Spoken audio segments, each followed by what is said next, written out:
کرناٹک کی رہنے والی بچی جس کا نام مسکان ہے، ہم اس کو مبارکباد پیش کرتے ہیں رضا اکیڈمی کی جانب سے کہ اس نے پردے کی اور حجاب کی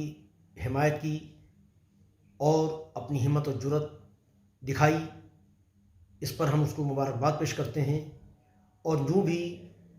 پردہ حجاب ہر مسلمان عورت پر لازم ہے، ضروری ہے، واجب ہے، اور اس کی مخالفت کرنا اور اس پر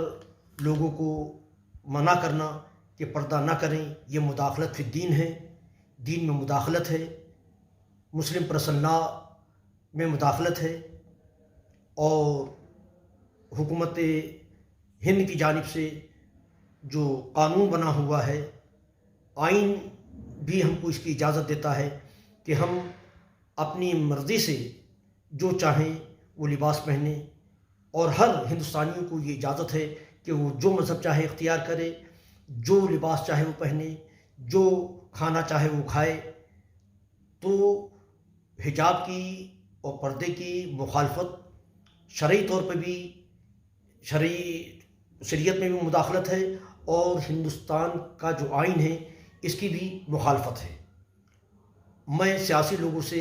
گزارش کروں گا کہ وہ مذہب کو اور تعلیم کو سیاست میں نہ لائیں، اس سے ملک کا نقصان ہے۔ ہم کو چاہیے کہ ہم ہر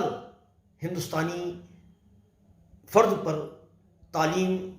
کو عام کرنے کی جدوجہد کریں کہ جب